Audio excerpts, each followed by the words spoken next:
नमस्कार. तर आज आपण पाहणार आहोत तळणीचे मोदक. मला माहिती आहे तुम्ही खूप तळणीच्या मोदकाचे व्हिडिओ बघितले असतील, पण हे एकदा करून बघा, तुम्हाला नक्की आवडतील. खूप क्रिस्पी होतात. इथं ड्रायफ्रूट्स मी कट करून घेते, तुम्हाला हव्या त्या आकारात कट करून घेऊ शकता.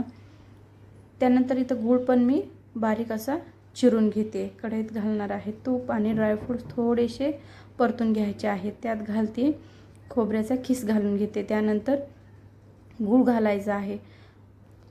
गूळ छान मेल्ट होईपर्यंत त्याला परतत राहायचं आहे. मिक्स झाल्यानंतर त्यात घालणार आहे मी वेलची पूड आणि थोडीशी जायफळ. परत त्याला एकदा आपल्याला मिक्स करायचं आहे. मस्त असा सारणाचा सुगंध सुटला आहे.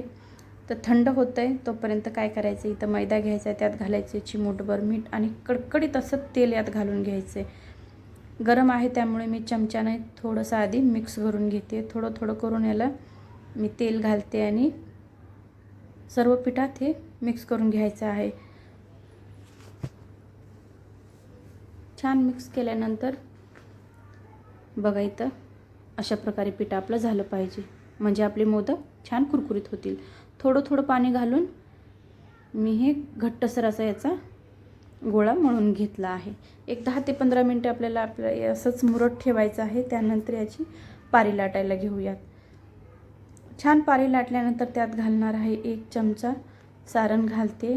थोडंसं याला कडाला पाणी लावून घ्यायचं आहे आपल्याला, जेणेकरून आपला मोदक सुटणार नाही. तेलात सोडल्यानंतर छान त्याला कळ्या पाडून घ्यायच्या आहेत आणि मोदक आपल्याला वळून घ्यायचं आहे. सर्व मोदक मी याच प्रकारे बनवलेले आहेत. तुम्ही एकदा नक्की करून बघा, खूप कुरकुरीत होतात. बनवा आणि तुमच्याही बाप्पाला हा नैवेद्य दाखवा. जर तुम्हाला हे मोदक आवडले तर चॅनेलला नक्की सबस्क्राईब करा.